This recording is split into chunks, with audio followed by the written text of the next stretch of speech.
les démons, ce qu'on va appeler les démons religieux de haut rang, eux, quand ils te possèdent, ils ne veulent pas te posséder. En tout cas, l'une des branches des démons religieux de haut rang, ceux-là, s'ils te possèdent, ils ne te possèdent pas pour que tu deviens un véritable démoniaque. Ils vont te posséder pour enfin que tu ailles séduire un maximum de personnes, de faire croire aux gens que tu as vu Dieu, tu t'assis sur les cuisses de Dieu, que Dieu t'a dit, le Saint-Esprit t'a mis à cœur, qu'un ange t'a apparu, t'a donné un livre, bref, ce genre de choses. Quoi.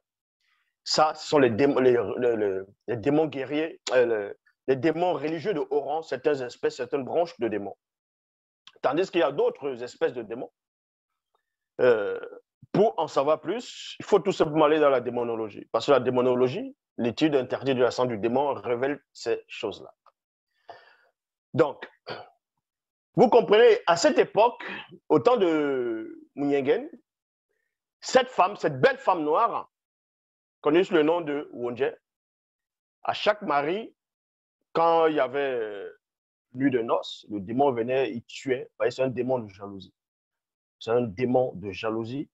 Et ce démon-là, dont on fait allusion dans le livre de Tobit, dans la Bible, c'est un démon que beaucoup de personnes ont beaucoup parlé, ont écrit sur ce démon-là. Ils ont donné d'autres noms à ce démon. Ils ont interprété beaucoup de choses sur ce démon, des choses qui ne tiennent pas, qui n'ont pas de sens. Ils l'ont même à un moment donné associé à une personne que vous connaissez, bon, quand vous connaissez du nom, dans l'histoire qui a marqué son époque, et aussi, jusqu'à présent, les religions dites révélées continuent de parler de cette personne. Donc, le démon ici, il y a un puissant veilleur, en même temps qu'un Sangatuba dont Akonch, Munganga, va se manifester par-delà les cieux visibles, va venir dans le plan visible qui est le passé, mais dans ce passé, c'est le présent de ceux qui va apparaître, dont il apparaît. Et il y avait un jeune initié ici qui devait se marier avec Wonje. À un moment donné, il a ouï dire aussi qu'il y avait un démon de jalousie qui tuait forcément les maris de Wonje. C'est quand il dit les maris n'étaient pas dans la polygamie, là, voilà, tous ces genre de choses. Donc, ce n'est pas qu'elle a pris 5 maris d'un coup. Donc, quand elle prend un mari, quand elle se marie, à lui, la nuit de noces, le démon il tue la personne parce que la personne a une porte d'entrée. Au fur et à mesure, jusqu'à plusieurs personnes. Et les gens ont entendu parler de ça.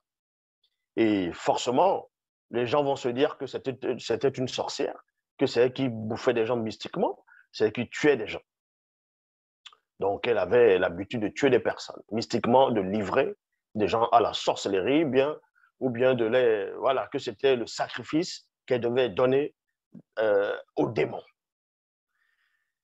Et c'est là où ce veilleur va donner un secret, va révéler un secret. Va révéler un secret ici, à Munyengen, de comment il doit faire pour chasser définitivement ce démon. Écoutez attentivement. Ici, on n'est pas en train de blaguer, on n'est pas dans les sensations, dans les à peu près. Parce que quand vous voyez les comédies que les chrétiens font et d'autres religions dites révélées, dans les soi-disant possessions démoniaques où ils vont exorciser des personnes, on les voit un peu partout dans les fausses églises, dans les faux assemblées, dans les temples, ainsi de suite. Ils disent qu'ils sont en train de chasser les démons. Vous allez voir, il y a des femmes, elles vont bouger, bouger, bouger. D'autres vont dire, elle est possédée par les sirènes des eaux. D'autres, elle est possédée par le démon de la richesse. D'autres, c'est le démon qui rend fou. Vous allez voir des hommes qui vont commencer à taper comme ça en disant qu'ils sont possédés. Les faux pasteurs, les faux, entre guillemets, prophètes vont venir. Il y aura une musique, il y aura une telle ambiance. On connaît ces choses-là. Ces ambiances pour endormir les gens. Donc, ils vont mettre la main là, ils vont dire, on a tué déposséder la personne, parce que ça, c'est la comédie. Remarquez que quand, entre guillemets, on les dépossède, le dimanche suivant, deux fois les mêmes personnes reviennent, ils sont toujours possédés par le même démon. Donc, au fur et à mesure, ça devient la routine. Mais Munganga ici révèle un secret que voici ce que tu dois utiliser pour tel démon. Parce que ce n'est pas tous les démons qui vont fuir par rapport à telle odeur. Il y a différentes étapes de démons, de puissance, de haut rang. Donc, il va révéler ici un secret de comment faire pour chasser le démon définitivement. C'est-à-dire que le démon, il part, il ne revient plus. Est-ce à dire que le fait qu'il ne revienne plus, que l'odeur reste dans la pièce où on a chassé le démon, ou bien l'odeur reste en tant que protection sur les personnes concernées? Il faut comprendre le mystère de la démonologie. C'est en cela où on vous dit ici que le démon va sentir cette odeur et il va s'enfuir très, très, très loin. Or, quand les catholiques font les messes, ils prennent l'encens, beaucoup, pas seulement les catholiques, il y a plusieurs religions dites révélées, ils prennent de l'encens, ils se mettent à mettre de l'encens, on dirait qu'ils font des cérémonies, tout ça là. Ces genres d'odeurs, c'est pourquoi. Ce ne sont pas les odeurs qui font chasser les démons, ce ne sont pas les odeurs qui font purifier. Yahvé aime l'encens, c'est normal, les démons, ils aiment cette odeur-là. Ces odeurs ont été travaillées spécialement pour un but précis. Ces odeurs ont été travaillées spécialement pour un but précis. Parce qu'il y a des odeurs pendant l'initiation pour rencontrer ton totem, c'est-à-dire ton génie, ton démon, afin de recevoir la cohabitation occulte.